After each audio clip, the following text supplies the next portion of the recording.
Olá, eu me chamo Thaisa, eu sou fonoaudióloga e eu vim aqui hoje falar um pouquinho sobre a atuação fonoaudiológica na síndrome congênita do Zika vírus em tempos de pandemia. Eu sou fonoaudióloga formada pela Universidade Federal de Pernambuco, tenho especialização em neurociência aplicada também pela Universidade Federal de Pernambuco. Sou fonoaudióloga no Centro Especializado em Reabilitação no CER4 do EMIP há mais de 10 anos e é sobre a atuação nesse serviço que eu vou falar um pouquinho aqui com vocês. Sou preceptora também da residência multidisciplinar do EMIP, tenho formação no conceito BOBAT, formação em bandagem elástica, aprimoramento em eletroestimulação, formação em PECS, formação em fototerapia de baixa potência e formação no PROMPT. Então, são essas as formações principais que eu tenho e que eu utilizo com essas crianças acometidas pela síndrome congênita do Zika vírus. A Zika, então, ela foi identificada no Brasil desde 2015. Ela é um vírus e o seu principal método de transmissão é pela picada do mosquito Aedes aegypti, onde 80% das pessoas infectadas não desenvolvem manifestações clínicas. Desses outros 20% que manifestam, os sintomas são de dores de cabeça, febre baixa, dores leves na articulação, manchas vermelhas na pele, coceira e vermelhidão nos olhos. Normalmente a duração é de 3 a 7 dias desses sintomas.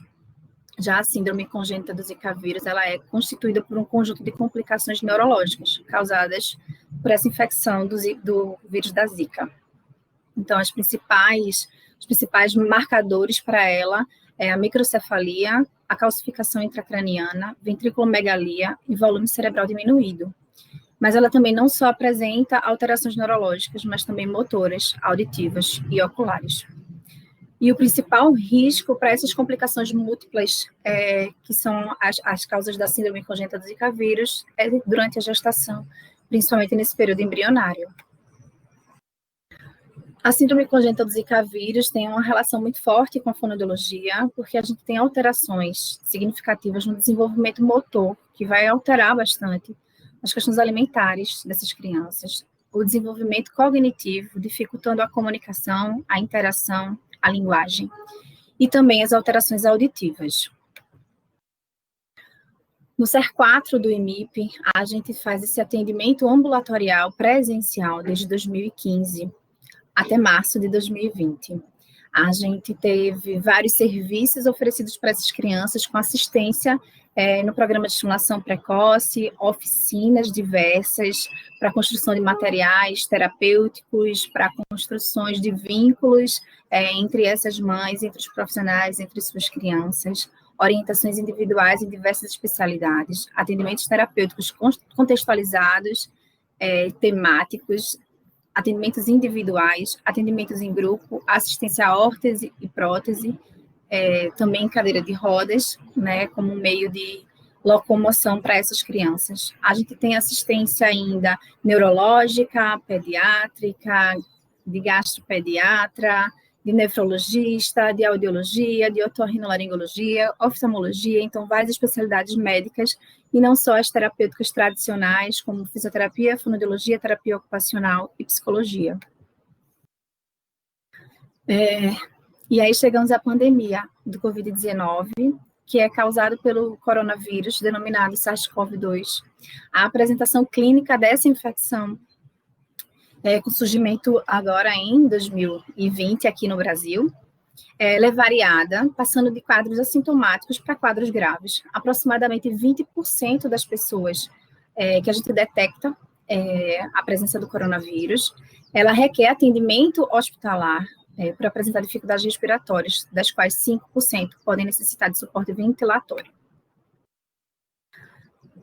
Com relação à atuação fonoaudiológica em tempo de pandemia, nessas crianças com síndrome congênita do Zika vírus, esses atendimentos ambulatoriais foram suspensos de forma presencial desde março de 2020, por determinação do Conselho, onde o atendimento fonoaudiológico foi priorizado ao âmbito hospitalar, com foco no manejo de disfagia e redução de risco de broncoaspiração.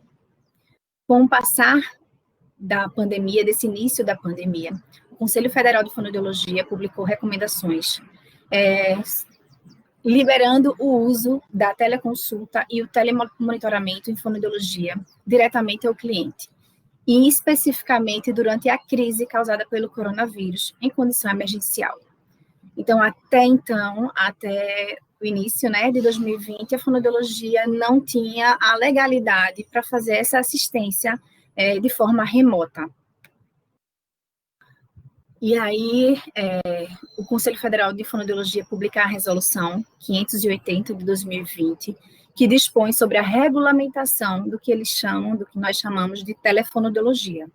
Então, não apenas para o momento pandêmico, de excepcionalidade, mas para o enfrentamento dos desafios ao fornecimento equitativo dos serviços fonoaudiológicos no país e em resposta às demandas de uma sociedade digital, ficamos nós, os fonoaudiólogos, aptos a exercer esse tipo de atendimento. Então, a telefonoaudiologia, ela tem algumas peculiaridades, então eu vou falar um pouquinho sobre isso, já que é uma coisa nova, e nem todo profissional ainda faz. Então, ele pode existir de diversos modelos, de diversas formas. Então, os modelos em verde destacado são os modelos utilizados pelo CER4 do IMIP, por exemplo, o modelo síncrone, onde a gente conversa com esse paciente por uma teleconsulta online. O assíncrone seria num contato não online, offline, e o híbrido seria a mistura desses dois, e o automático, que a gente não faz nesse momento, através de programas, por exemplo, de voz, onde o paciente faz uma análise por esse programa e envia para o profissional. A gente tem, com relação às atividades, serviços interpretativos, como muitas vezes laudativos. A gente está liberado a fazer a teleconsultoria para outros profissionais, tanto fonoaudiológicos como de outras áreas. Uma segunda opinião formativa para investigar alguma outra coisa, também estamos liberados. E o que a gente vem fazendo no CER4 do IMIP são as teleconsultas, a teleinterconsulta junto com outro profissional, ou outros profissionais, não só da área da fono, mas também de outras áreas, um atendimento multidisciplinar, e o telemonitoramento. A gente precisa compreender que a telefonoaudiologia, ela surge, mas ela também, a gente também tem alguns aspectos legais, éticos e regulatórios para que ela exista. Então, a gente continua priorizando a privacidade, a intimidade e o sigilo do paciente, respeitando a Lei Geral de Dados, né, que a gente já tem isso de forma vasta já aí de encontrar na internet, a Resolução 578 e a 580, que dispõe sobre a regulamentação da telefonoaudiologia. A gente precisa ter um termo de consentimento livre e esclarecido, assinado pelo paciente. A gente precisa também verificar a identidade dele, então, em muitos casos, a gente precisa confirmar quem é que está ali, de fato, do outro lado, e manter sempre a responsabilidade civil e profissional. A gente precisa levar em consideração algumas questões relacionadas à infraestrutura tecnológica que o paciente e o profissional precisam ter, que é com relação aos equipamentos. Então, ele precisa de um equipamento que tenha um monitor, uma câmera e pelo menos um microfone, sendo um fone de ouvido até dispensável nesse momento. A escolha do software e da plataforma precisam ser levadas em consideração pelo profissional, buscando se assegurar da reputação, da privacidade e de segurança, requisitos técnicos, funcionalidade e usabilidade, que a gente tenha pelo menos um treinamento, um suporte técnico, uma manutenção dessa plataforma e levar em conta também o preço desse produto. Então, muitas vezes a gente acha que pode usar diversas plataformas, mas a gente não pode enquanto profissional de área de saúde.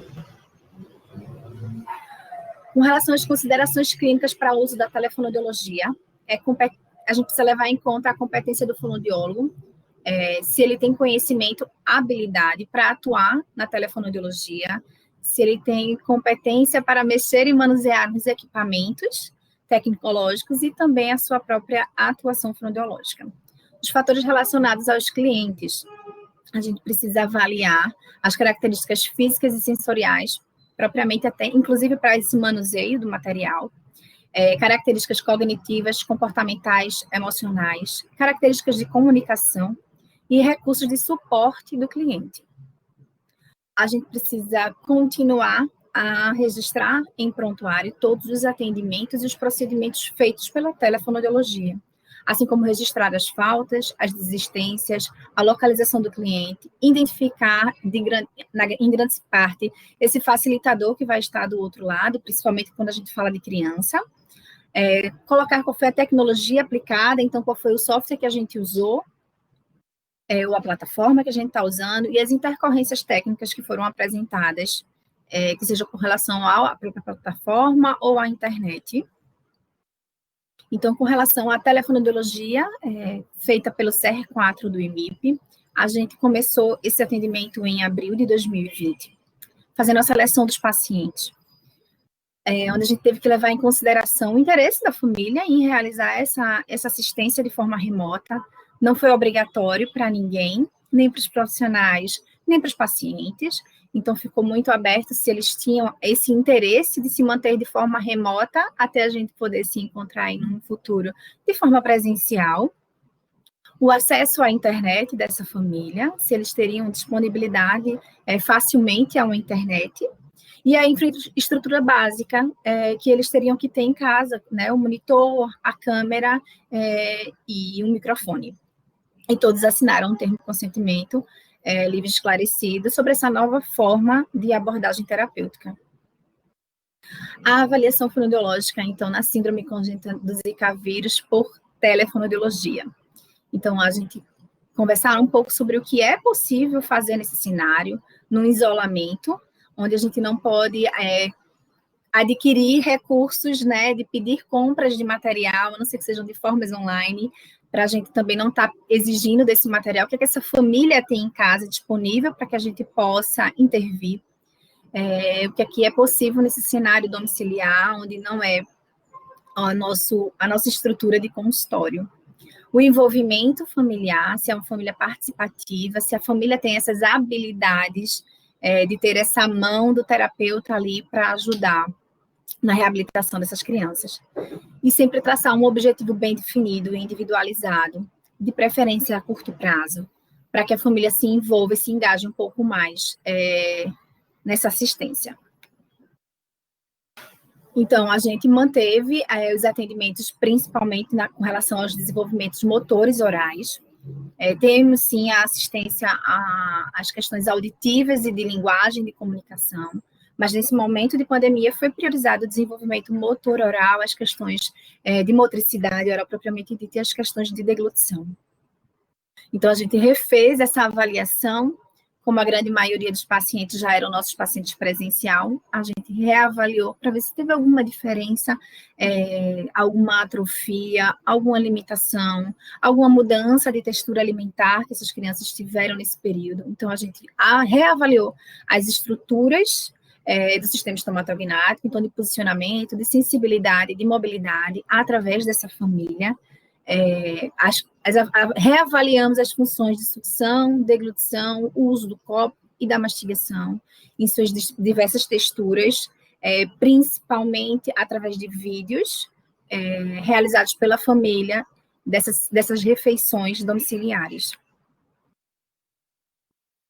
Nesse período teve que ser suspenso o uso de recursos, né, utilizados pelo fonoaudiólogo, como bandagens, laser, eletroestimulação e aí diversos outros métodos, porque a gente não está junto, a gente não tem como manter o uso desses recursos.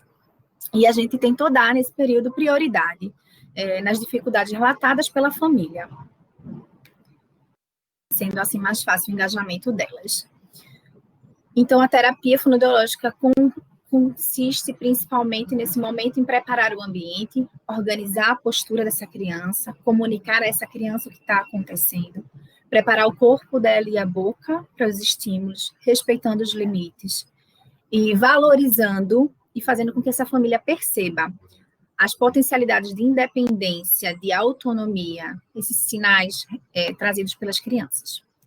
Então, com relação ao preparar esse ambiente, A gente pedia sempre e ainda pede que seja um lugar um lugar na casa que seja mais próximo à internet dela, para que esse sinal permaneça melhor, que seja um lugar mais silencioso e iluminado, para que a gente consiga observar do lado de cá melhor sempre reavaliando a cada encontro, e que ele tivesse separado já o material utilizado naquele momento de terapia, né? Discutido normalmente previamente o que a gente vai trabalhar no próximo encontro, e aí a gente pedia para aquela família separasse todo aquele material que a gente ia usar juntos para estimular essa criança. Com relação ao organizar dessa postura, a gente dá prioridade às cadeiras de alimentação, a uma cadeira de rodas ou a um sofá, para que essa mãe fique com os braços livres para poder manusear e estimular essa criança, que esse telefone celular ou que esse computador tenha algum lugar estável, que não precise de suporte da mãe ou de alguém segurando, para a imagem ficar mais estável e melhor. E em muitos momentos a gente pediu a adequação dessas posturas à nossa equipe multidisciplinar, principalmente a terapia ocupacional. Muitas vezes na sala, no nosso consultório, a gente tem um jogo de banco, a gente tem uma bola, a gente consegue posturar melhor. Muitas vezes a gente não tem esses recursos em casa, e aí a criança não fica tão bem posturada. Então, são algumas das vantagens, dos pontos positivos da gente estar agora nesse atendimento remoto domiciliar. Comunicar a criança, então, é fundamental, sempre, em qualquer terapia, a gente está sempre explicando para a criança o que está acontecendo, o que vai acontecer naquele dia, que ela vai encontrar a tia Thaisa pela câmera, que a gente vai trabalhar determinada função alimentar com determinado alimento, explicar a ela o que a gente está fazendo passo a passo, pedir a permissão dela. Isso nos trouxe muitos ganhos para que essa mãe, esse pai, esse irmão que estimula, pudesse reconhecer os sinais da criança, observar a evolução delas, e trazer para essa família esse olhar clínico que os terapeutas já têm. Então, a gente parte daí, desse ambiente já estruturado, dessa postura já estruturada, preparar esse corpo e essa boca para a estimulação fonoaudiológica. Então, a gente normalmente começa pelos estímulos corporais, com ênfase em pé e mão, até pela localização, né, da face, junto de pé e mão no nosso homúnculo motor, já conhecido aí largamente por todos. Então, a gente usa toalha, a gente usa esponja, algodão, gás hidratante, espuma, massageador, alimentos, o que a gente tiver em casa, a gente vai buscar para estimular esse corpo da criança, preparar essa organização corporal para que ela receba esse alimento. Então, nessa primeira imagem aí, é uma criança brincando com a massa do cuscuz, que posteriormente lá ela vai comer, vai ser cozinhada e vai ser consumida. Os estímulos faciais extra-orais, que a gente pode usar também toalhas, esponjas, gaze, algodão, espuma, o que a gente tiver em casa de recurso, a gente vai usar. Muitas vezes a família tem alguns recursos a mais, às vezes não. Então, aqui a gente tem duas fotos do exemplo do uso de massageadores de forma extraoral para estimular uma melhora de percepção, uma melhora sensorial, uma melhora muscular também, através do uso dos massageadores. Os estímulos intraorais, a gente pode usar massageador, a gente pode usar mordedor, escova dental, não só para higienização oral, mas também para uma estimulação sensorial, visando uma diminuição de reflexo tônico de mordida, visando uma diminuição de um gag exacerbado. Estímulos térmicos, sejam eles quentes para as crianças mais espásticas, ou seja, ele mais gelado para as crianças mais hipotônicas, estímulos gustativos diversos para preparar aquele alimento que vai vir, ou inclusive para aquelas crianças que não podem comer pela boca porque estão com uso exclusivo de via alternativa de alimentação. Então, a gente consegue escolher alguns alimentos ali para fazer estímulos gustativos também. Nas imagens, na primeira imagem aqui, a gente pode observar a mãe fazendo um estímulo gustativo com chocolate. Na segunda, tentando trabalhar a mastigação com um pedaço de manga. E na terceira imagem, é o irmão Então, é o irmão da criança, que é um adolescente, aprendendo a oferecer também esse alimento à irmã, num envolvimento que a gente não conseguia ver numa assistência presencial, porque ele normalmente estava na escola, enfim, então ele não conseguia participar tão ativamente da terapia fonoaudiológica.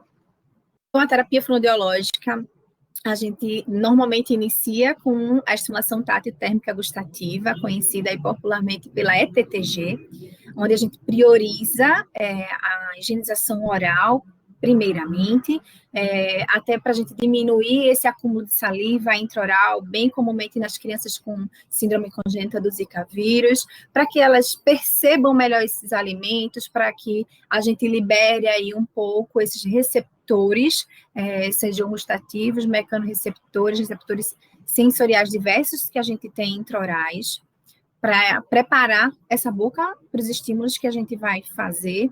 A estimulação térmica, seja ela quente ou fria, depende do meu objetivo final, da minha terapia daquele dia. Então, se eu vou ofertar algo gelado, como um sorvete, eu vou fazer uma estimulação gelada antes, uma crioterapia antes.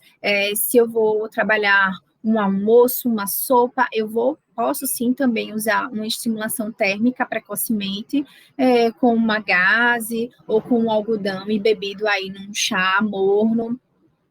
Também são coisas que funcionam muito bem, que a gente sempre tem disponível na casa dos pacientes.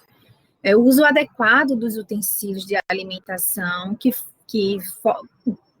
que forma a gente vai estimular ainda mais essa musculatura. Então, comumente a gente vê essas famílias ofertando mamadeira, colher e copos de formas erradas, que não estimulem tanto essa musculatura a atuar de uma forma mais autônoma. Então, a gente vai orientar essa família do lado de cá, a gente também consegue orientar uma técnica de copo mais adequada, uma técnica de uma colher mais adequada, seja para diminuir projeção de língua, seja para melhorar essa lateralização de língua, para perceber esse farelo ali do lado, diminuindo o reflexo de mordida, diminuindo um gag, diminuindo um pouco essa sensorialidade intraoral, melhorar essa mastigação, seja com o uso diversos de mordedores, com o uso de gaze, com o uso de um massageador. Como é que a gente pode trabalhar aí algumas técnicas de sucção para promover a sucção melhor, que seja de uma mamadeira, que seja de um canudo. Então, tudo isso a gente consegue, sim, fazer pela telefonoaudiologia. Muitas vezes a gente sente a necessidade, pela telefonoaudiologia, do envio de materiais educativos e de apoio. Então, a gente também envia tanto cartilhas, como vídeos, como fotos de determinadas técnicas, sejam elas, inclusive, motoras da fisioterapia, da terapia ocupacional, mas também técnicas lá da colher, do copo, como é que eu posso fazer aquela mastigação, qual é o objetivo que eu quero com aquilo. Então, através do vídeo, a gente consegue deixar mais claro para essa família que está lá do outro lado, compreender melhor como deve ser feito aquele exercício, para favorecer cada vez mais a musculatura daquela criança, a adequação do tônus daquela criança, para que ela tenha uma resposta melhor lá na frente. Então, quanto mais a gente engaja essa família, a gente consegue um resultado melhor para a criança. A gente precisa sempre respeitar o limite. Então, a gente tem algumas crianças com alteração, com exacerbação dessa sensorialidade intraoral. Então, a gente precisa respeitar. A telefonoaudiologia vem para ajudar essa família a entender o limite das crianças, porque elas conseguem estimular aí do outro lado da câmera, e a gente do lado de cá, a gente consegue fazer com que a mãe perceba um pouco mais, já que ela que está ali naquele toque, naquele momento, a entender aonde é o limite da criança, até onde ela consegue permitir, onde ela consegue aceitar uma determinada estimulação, seja ela gustativa, seja térmica, seja o próprio toque. E entender também, a gente precisa entender e respeitar os limites da família. Tem família que tem condições de fazer uma terapia fonoaudiológica lá bem completa, mas tem família que não consegue. Então, a gente precisa entender e fazer o máximo que a gente pode com o recurso que a gente tem no momento. Com essa telefonoaudiologia, a gente vem conseguindo valorizar essa independência, essa autonomia, não só da criança como da família, a gente consegue aguçar o olhar da família para essas evoluções da criança, para perceber as mudanças que essa criança vem apresentando, que muitas vezes, para eles, parece uma coisa discreta, parece uma coisa sutil, mas não é. Então, na verdade, hoje eu vim aqui trazer um pouquinho da minha experiência com a telefonoaudiologia pelo SUS, que a princípio eu não acreditei muito, principalmente por ser uma fonoaudióloga de disfagia, de neuropediatria, então acho que nunca tinha feito, né? Então eu achei que ia ser muito difícil tudo isso, como é que a mãe ia ter as minhas mãos, a mãe ia conseguir atuar como eu atuo ou de forma similar, como é que ela iria compreender o que eu preciso que ela faça lá do outro lado para a gente ter os ganhos motores para aquela criança.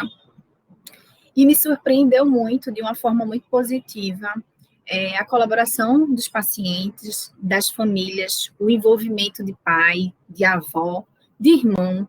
Então, a gente traz, na verdade, para junto dessa rede de apoio da mãe, uma família, né, mais apoiadora, mais acolhedora, que consegue também entender como é que se estimula, principalmente da minha área, que seria a questão de alimentação. Então, não só a mãe é capaz de alimentar, como a gente vê em muitos casos, só a mãe dá a comida, só a avó dá a comida, porque o resto tem medo com que aquela criança se engasgue, e a gente vem mudando um pouco isso. Uma vantagem muito grande para essas famílias que moram muito longe das unidades de referência. Lá no CER4 do EMIP, a gente tem um número muito grande de pacientes que vêm do interior de Pernambuco para serem assistidos lá, evitando aí, através da telefonoaudiologia, horas e horas, né, um carro de transporte, de apoio, essas viagens longas, muitas vezes dormem em casa de apoio, porque não dá para voltar no mesmo dia. Então, a minha experiência tem sido muito positiva e convido vocês também a conhecerem um pouquinho, a darem um voto de confiança para esse tipo de atendimento, esse tipo de assistência, que pode trazer muito benefício, não só para os profissionais, porque a gente troca muito, mas principalmente para essas famílias, para essas crianças. A gente tem aqui destacado as unidades de referência para diagnóstico da síndrome congênita do Zika vírus, dividida em 4 macro-regiões. Fica aqui disponível para vocês printarem aí e buscarem mais informações. As unidades de referência para reabilitação, e aí eu destaquei em verde a minha unidade de referência, onde eu estou alocada. Aqui também mais algumas unidades de referência, divididas aí pelas 12 GERES. A gente tem o núcleo de apoio à família da criança com a síndrome congênita do Zika vírus, que tem o objetivo de coordenar, monitorar, acompanhar, apoiar aí as ações regionalizadas de busca ativa, de diagnóstico, de reabilitação e acompanhamento dessas crianças notificadas com síndrome da Zika congênita e as suas respectivas famílias.